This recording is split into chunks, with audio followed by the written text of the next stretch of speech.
The same is true for health, which is the priority for our foundation.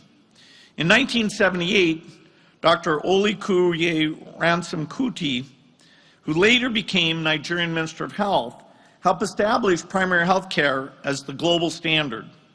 We now know that a strong primary care system takes care of 90% of people's health needs. Tragically, 40 years after Dr. Ransom-Kuti helped other countries set a course for the future, the Nigerian primary health care system is broken. The evidence for this can be found in the epidemic of chronic malnutrition or stunting. As the name suggests, chronic malnutrition is not a disease children catch.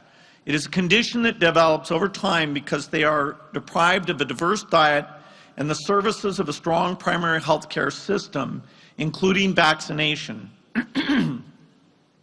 The consequences of stunting are devastating. Though stunted children are defined as shorter than average, we're not particularly concerned about their height. What we're more concerned about is their brains, or what Akin Adesina calls gray matter infrastructure. This is a picture of a brain of a single normally developing infant on the left. And on the right is a picture of a brain of a chronically malnourished infant. What you can clearly see is a dramatic difference in the neural connections of these two brains. And once this damage is done, it's almost impossible to repair. So in Nigeria, 1 in 3 children is therefore at risk of this condition.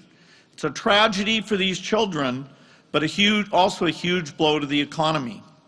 According to the World Bank, addressing this crisis would add almost $30 billion a year to GDP. So what does it take to solve stunting? It takes a focus on agricultural development, nutrition, and primary health care. A functioning primary health care system has 6 features: adequate funding, good facilities in the right places, skilled and dedicated health workers, ample stocks of equipment and medicines, patients who know about the system and know to use it, and a mechanism for collecting data to constantly improve the quality. Today, the Nigerian primary health care system is not adequately funded, but it also doesn't get the most out of its current funding. I want to reemphasize the last point about data. More transparency would lead to more accountability, which would strengthen governance and management and would improve quality across the board. I visited a health clinic in Bodinga LGA in Sokoto yesterday, and it reminded me why this work is so important. I'd like to encourage all of you to visit a health center in the next month. I think you'll see how the system can be improved and how much good that can achieve.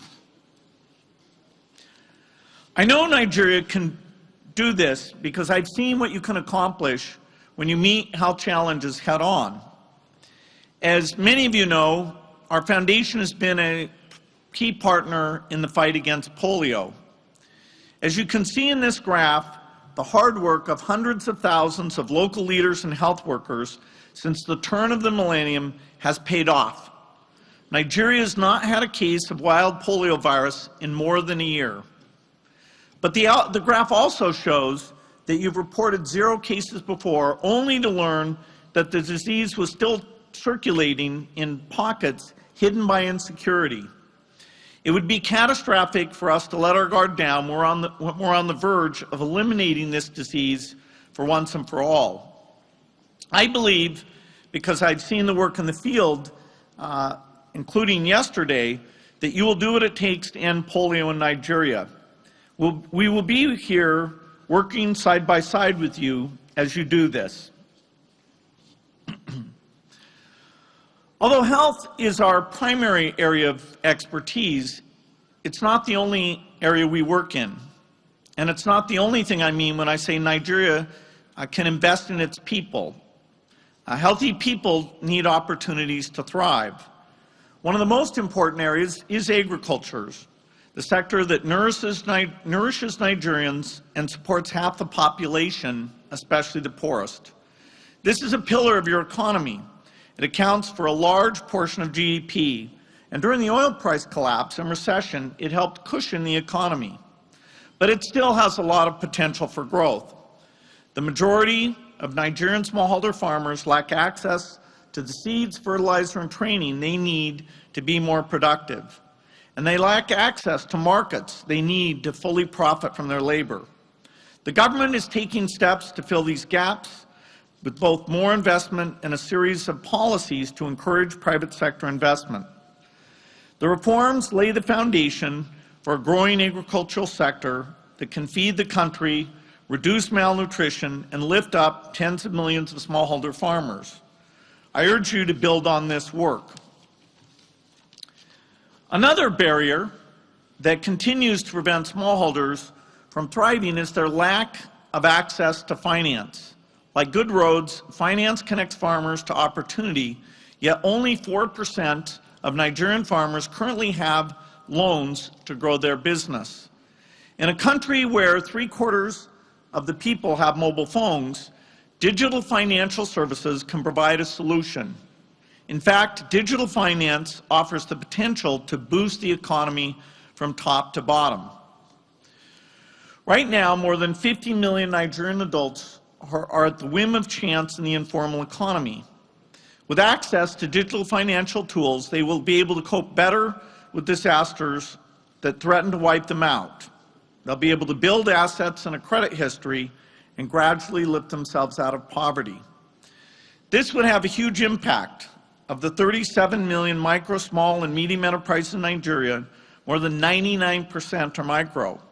Their lack of access to finance is a leading reason why they can't grow.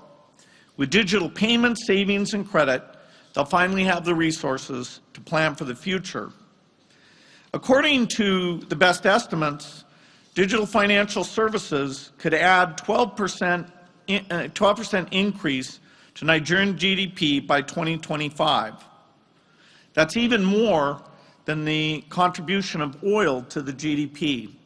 So it's a phenomenal opportunity to get the regulatory policies in place and get banks and mobile phone companies offering these digital services, as we've seen in other countries, for example, in Kenya. There's another benefit to digital financial services that is fairly critical. It will vastly improve the government's ability to tax and spend efficiently. Let me pause to be clear that I'm confident the one thing you've been thinking as I've been talking is that while you would like to spend more on health and nutrition and education and agriculture, you don't have the money to do all these things. I appreciate that you can only spend essentially what you raise. Nigerian government revenue as a percentage of GDP is by far the lowest in the world at 6%. That makes investing in people impossible. The next lowest country, Bangladesh, collects 10% of GDP. If you got up to their level, that would provide an extra $18 billion to budget. Obviously, I think you'll aim higher than that, but it gives you an idea of the scale of the opportunity. We want to support you in your work to mobilize more resources to invest in the country.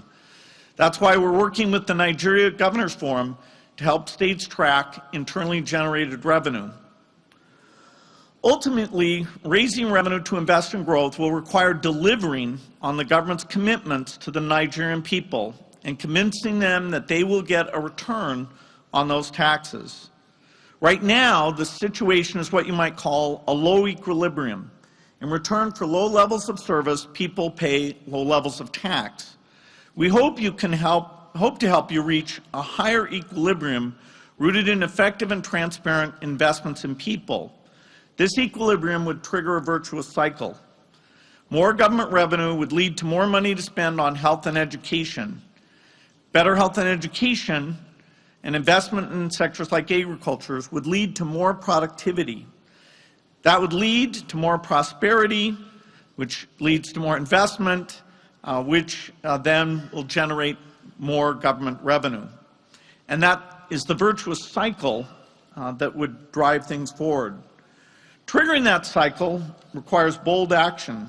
Action you have the power to take as leaders, governors, and ministers focused on Nigeria's futures.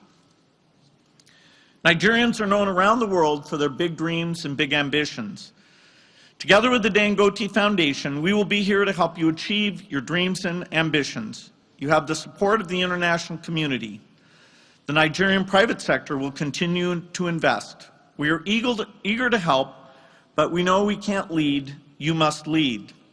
I believe in the grand vision of Nigeria's future. I believe in it because I've seen it.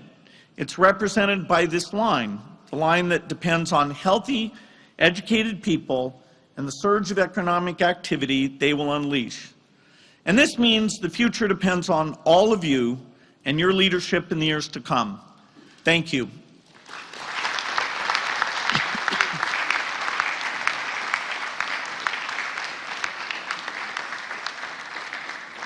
Thank you very much, Mr. Bill Gates of the Bill and Melinda Gates Foundation.